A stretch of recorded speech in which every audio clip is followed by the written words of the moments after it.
Hello guys, আমি Ahana lifestyle চ্যানেলে সবাইকে জানাই ওয়েলকাম। যারা আমার চ্যানেলে নতুন তারা চ্যানেলটাকে সাবস্ক্রাইব করে দিও। ভিডিও ভালো লাগলে লাইক কমেন্ট শেয়ার করতে ভুলো না কিন্তু। পিৎজা তো সচরাচর আমরা বাইরে থেকে কিনেই থাকি। এই পদ্ধতিতে একবার আপনি এরম বাড়িতে পিৎজা বানান, দেখবেন খেতে দারুণ লাগে।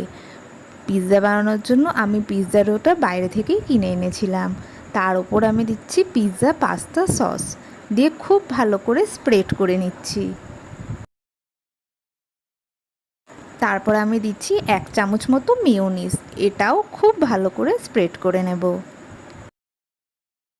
কাদের কাদের আমার মতো পিৎজা খেতে ভালো লাগে তোমরা কিন্তু কমেন্টে আমাকে অবশ্যই জানাবে।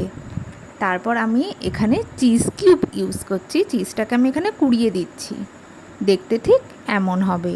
আর আমি এখানে সবজি ব্যবহার করছি ক্যাপসিকাম, হলুদ, লাল পেঁয়াজ আর সুইট কর্ন। তোমরা চাইলে তোমাদের পছন্দ মতো সবজি ব্যবহার করতে পারো।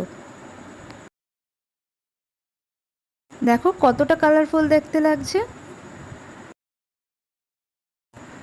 তার উপর আমি আবার চিজ ইউজ করছি, যেহেতু আমি বলেছি এটা চিজ ওভারলোডেড।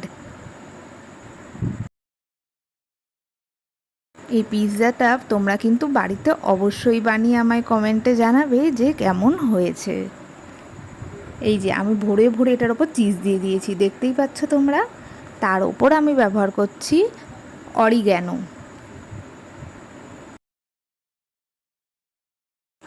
তারপর আমি দিয়ে দিচ্ছি চিলি ফ্লেক্স। এই অরিগ্যানো আর চিলি ফ্লেক্সটার জন্যই পিৎজার টেস্টটা আরও ইনক্রিজ হয়ে যায়। তারপর এখানে আমি গ্যাসটা জ্বালিয়ে নিয়ে একটা ফ্রাইং প্যান বসিয়ে দিলাম। এর ওপরে আমি পিৎজাটাকে খুব আস্তে আর সাবধানে বসাবো,